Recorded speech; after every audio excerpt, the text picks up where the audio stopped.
C'est lui. Vous l'avez reconnu, Mika est l'invité de Radioscoop. Salut Mika, bienvenue. Salut, merci. On est très très content de t'avoir avec nous en ce vendredi. Petite question de rentrée qui fait pas de mal. Est-ce que l'été s'est bien passé, Mika? Ça ressemble à quoi un été avec Mika? Ça ressemble à beaucoup de concerts. Ouais. Et vous savez que tu sais que en fait les concerts pour moi maintenant c'est beaucoup plus amusant que n'importe quelle discothèque. C'est beaucoup mieux que Ibiza. C'est mieux que Pacha à 3h du matin. C'est encore plus intense en plus. Donc, il y avait beaucoup de concerts et aussi il y avait beaucoup de musique. Et 2 semaines où je me suis un petit peu séparé du monde entier. Et je suis allé en Grèce. T'es allé en Grèce, ok. Maintenant, tu vas nous envoyer des photos. Non, je rigole. Je rigole.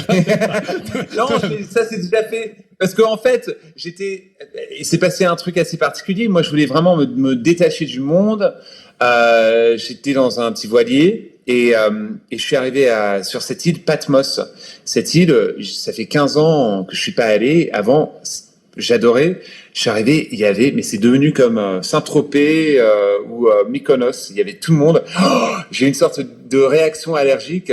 Je suis parti. Je suis allé sur une autre île en face qui s'appelle Fourni. C'est comme la Grèce il y a 60 ans. Et j'ai passé mes soirées avec des vieilles nanas, des vieilles yayas, des grands-mères, à boire du cidre avec eux. Et je me suis trouvé tellement bien que je me suis dit, c'est ici que je vais lancer mon single, c'est ici sur la plage que je vais tranquillement et joyeusement annoncer l'album. Et alors, si vous regardez sur les réseaux sociaux, vous me voyez là-bas, en short. Et pour celles et ceux qui ne savent pas encore à quoi ressemble ce nouveau single, ça s'appelle C'est la vie et ça ressemble à ça. Parce que c'est ça la vie, parce que c'est ça. Premier single extrait de ton prochain album qui sortira le 1er décembre. C'est bon, je dis pas de bêtises?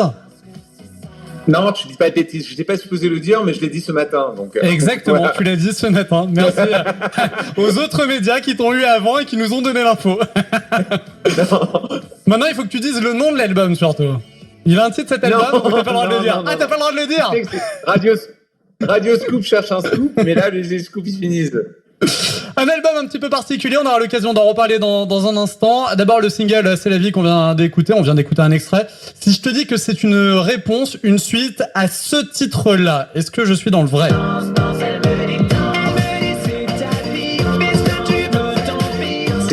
C'est vrai, c'est une continuation de ça. Les 2 chansons parlent de ma mère, c'est pour ça. Exactement, c'est un bel hommage à ta maman, ouais. Le single C'est la vie. C'est ça, et tu sais, elle est décédée depuis, et je sentais que j'avais cette impression qu'elle me dit, je voulais pas que ce soit la seule chanson que j'écris sur elle, parce que si on lit le texte de Elle me dit sans écouter la musique, c'est plutôt dur. Donc je voulais écrire quelque chose d'autre. Ça c'est la vie. C'était la dernière chanson que j'avais écrite pour l'album. L'album était déjà écrit après 2 ans d'écriture. Je l'ai écrit juste comme ça, sans pression, sans rien, sans penser à les conséquences. Et ensuite, je me suis rendu compte que c'était un titre qui était fort, qui avait un message qui était fort, un message qui est personnel, et tout en même temps, ça a une superbe mélodie, c'est plein de couleurs et c'est bien représentatif de l'album. Un album entièrement en français qui est plein de couleurs, plein d'énergie et plein de mélodies. Mais je trouve que c'est assez représentatif de finalement ce que tu es quand on te voit dans les médias, que ce soit à la télé, quand on t'écoute à la radio, etc. T'es quelqu'un de pétillant et le single est pétillant un petit peu comme toi. Il te ressemble énormément. Bon, ça, je le prends comme un compliment. Tu sais, c'est une drôle de... C'est comme si j'ai eu une déclic il y a quelques années où je me suis dit, alors j'ai un choix. Qu'est-ce que je fais? Est-ce que je rentre dans moi-même? Et est-ce que je me protège? Et est-ce que je m'isole, mais je risque de durcir un petit peu? Ou est-ce que je reste encore, est-ce que je deviens encore plus transparent? Est-ce que j'ai pas peur de me livrer? Et quoi qu'il arrive, au moins, même si c'est pas toujours le résultat que je veux, au moins je peux dire que j'ai essayé, que j'étais moi-même dans toutes mes couleurs, sans me diminuer. Le single C'est la vie est en français. L'album qui arrive le 1er décembre est entièrement en français. Pour te livrer, pour être encore plus transparent, tu avais besoin d'écrire en français? Ouais, c'est la grande question, c'est pas pourquoi en français, c'est pourquoi pas et pourquoi pas déjà. Ça prend du temps. Évidemment, pour moi, c'est beaucoup plus facile et beaucoup plus automatique d'écrire en anglais, cette langue dans laquelle je rêve. Mais le français, la France a pris tellement de place dans ma vie. Et quand je dis la France, le français, c'est important parce que c'est aussi au Québec. Quand je fais des arènes au Québec, c'est en français. C'est cette idée d'être francophone qui est tellement importante dans ma vie. J'amène le français avec moi dans mon cœur et dans mes habitudes quotidiennes, peu importe où je suis dans le monde. Il n'y a rien de mieux que d'être dans un bar aux États-Unis. Et de parler français je sais pas.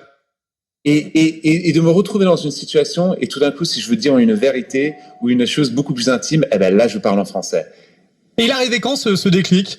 C'est à partir de quand tu t'es dit bon bah allez, c'est bon, ça y est, maintenant je suis prêt, je vais faire un album 100% français. Il arrive en même temps qu'avec il arrive en même temps que pardon, je te coupe, mais il arrive en même temps que le déclic sur le fait d'être plus transparent, de te livrer encore plus.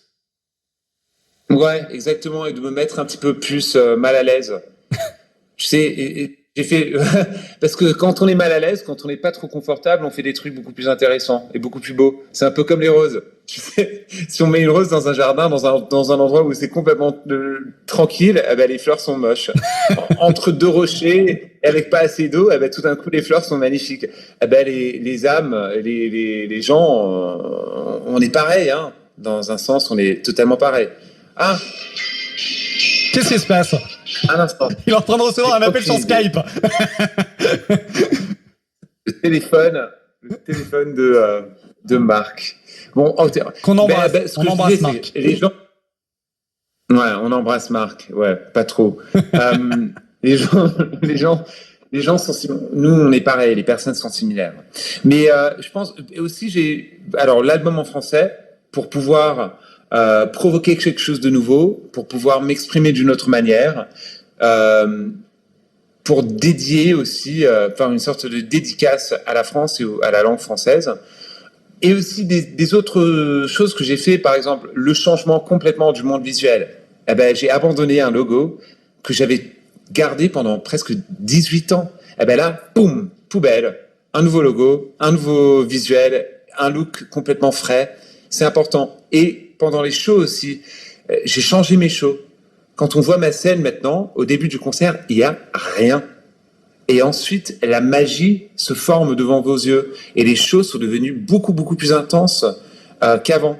Avant, il y avait des décors partout, des têtes de clowns géants.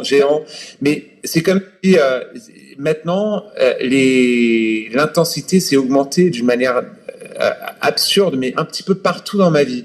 Et c'est drôle que c'est ce côté, cette énergie presque plus adolescente qui prend sa place maintenant que je viens d'avoir 40 ans. Mais c'est bien comme ça, ça me rend plus heureux. T'as enlevé un petit peu de forme pour améliorer le fond, c'est un petit peu ce que je comprends, ou je me trompe? Ouais, exactement. Et pour renoncer le contrôle. Pour laisser la place au hasard. C'est un nouveau Mika, en fait, qu'on a en face de nous, qu'on écoute là en ce moment sur Radioscope. Je pense que c'est une évolution. Et si tu me demandes de quoi j'en suis sûr, je suis sûr que j'ai aucune idée ce qui se passera dans ma vie dans les prochaines années. Ça, c'est la seule chose. Et je suis prêt pour toutes les surprises. Ce qui est sûr, c'est que ton prochain album sort le 1er décembre prochain. Il s'agit de ton 6e album studio. Le dernier était sorti juste avant la crise sanitaire. On a tous changé pendant la crise sanitaire, toi aussi, manifestement. Ouais, tu viens de nous le dire. Ouais, évidemment, ça fait partie de ça. J'aime pas trop le dire parce qu'on l'a tellement dit, tu vois, mais t'as raison, c'est vrai. Et étant donné qu'en plus l'album est désormais un album 100% français, est-ce que ça a changé ta façon de travailler, aussi bien cette pause forcée à cause de la crise sanitaire et sur le fait maintenant de chanter et d'écrire en français? Est-ce que ça t'a changé? Est-ce que ça a changé les méthodes? Comment ça s'est passé pour préparer cet album? C'est moins précieux. Tu vois ce que je veux dire? Ça a changé, c'est drôle, c'est devenu plus une partie de ma vie quotidienne. J'écris beaucoup plus en permanence, un peu partout. C'est moins précieux, c'est moins contrôlé, c'est moins programmé. Et c'est bien, en fait. C'est un peu plus comme la manière que j'écrivais quand j'étais jeune, un petit peu quand je pouvais, dès que je pouvais. Donc ça t'a particulièrement changé et sur l'écriture en français, au final ça t'a absolument pas dérangé pour préparer cette nouvelle album. T'as pas pris plus de temps parce que c'était en français qu'à l'époque où tu chantais. Ouais, ça m'a pris plus, absolument. Et je voulais que ça soit bien. Je voulais que chaque chanson soit comme un single. 2023 marque donc ton retour avec ce single C'est la vie qu'on va écouter dans un instant sur Radio Scoop. Il y a le nouvel album qui arrive le 1er décembre, mais aussi 2023 a été marqué par ton retour dans The Voice. Pourquoi ce retour dans The Voice? Ça te manquait tant que ça? Parce que j'aime bien mes amis là-bas. Tu sais, ce qui s'est passé avec The Voice là récemment, c'est que ça s'est installé d'une autre manière. C'est pas ça fait partie un petit peu je sais pas, c'est assez phénoménal. C'est un show qui est juste là. C'est comme The Tonight Show, mais pour la musique. Tu vois ce que je veux dire? C'est devenu une institution. Ouais, et c'est une institution, mais quand même qui a gardé un esprit léger. C'est pas pathos. C'est pas maintenant l'énorme événement. The Voice revient. Maintenant, The Voice revient et on est content. Donc, je pensais que c'était super important de faire un petit clin d'œil et d'aller les voir parce que ça fait partie de mon histoire. Moi, je fais partie de leur histoire, de la leur, et c'était logique. Tu sais, j'ai un truc, c'est que je refuse, et il y a des autres artistes qui sont pas d'accord, mais je pense que c'est fou et moi, je viens d'une culture où, quand je pense à la télévision, moi, je pense à Elvis, je pense à Cher, je pense à Frank Sinatra, et oui, tu penses pas à la compagnie créole, quoi. Je pense vraiment, tu vois, la télévision peut être romantique et la musique a sa place à la télé. En fait, il faut défendre la musique à la télé. C'est pas juste des galas de prix ou des awards ceremonies. La musique peut avoir sa place, les chanteurs, le chant, et donc je ne snobe pas la télévision du tout. Je pense que c'est ridicule de snobber la télévision. Je pense qu'aujourd'hui, c'est ridicule qu'un musicien soit snob. Un musicien devrait être l'inverse et l'opposé d'un snob. Et pour le coup, TF1 fait énormément d'efforts avec le retour de la Star Academy qui sonne vraiment émission de variété un petit peu comme il y a 10, 15, 20 ans en arrière. Donc TF1 pour le coup fait l'effort pour ça. C'est différent parce que la Star Academy, c'est quelque chose de complètement différent parce que peu importe les présentateurs ou les coachs et tout ça, c'est pas important pour Star Academy. Star Academy, c'est uniquement les concurrents.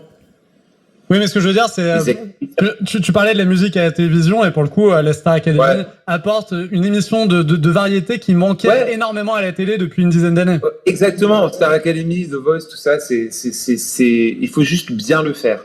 Ça, c'est la chose qui est super importante. Mais je pense que quand même, malgré ça, c'est des concours de chant, c'est des talent shows. Il manque de la musique encore à la télévision. Il manque un petit peu ce forum où on voit le croisement. Un petit peu comme Taratata, il y a 15 ans, on voit un artiste du Sénégal, une jeune chanteuse pop de la Belgique, un artiste américain, ce truc où il y a la confluence de musique, on se dit, c'est un forum musical. Taratata existe encore, d'ailleurs, il faut quand même le souligner. Il va falloir que tu fasses un choix, par contre, Mika, entre ton nouvel album. Forcément, il va y avoir une tournée qui va venir un petit peu partout en France présenter ce nouvel album, je suppose. Et puis, il y a The Voice, enfin pas The Voice, si, The Voice. Tu vas continuer The Voice ou vraiment c'était juste un clin d'œil et tu vas pas aller plus loin? Ce que j'ai fait l'année dernière, c'était un clin d'œil. Chaque septembre, il y a cette question qui revient. Et je prends cette question comme un compliment. C'est beaucoup plus sympa d'avoir cette question si je vais y aller que de ne pas l'avoir. Voilà.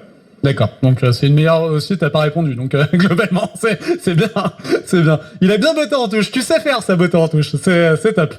Mika, juste avant de refermer ce petit moment de radio, je crois que tu peux nous le dire. Il va falloir être honnête, Mika. Attention, celui-là, tu peux pas botter en touche. Il y a des artistes, j'ai vu plein d'articles. Radio Scoop, ils sont à fond aujourd'hui. Radio Scoop a pris ses vitamines, ça c'est sûr.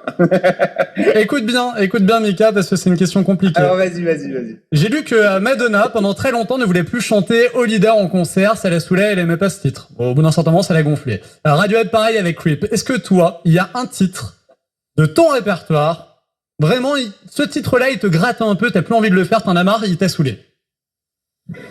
Ah,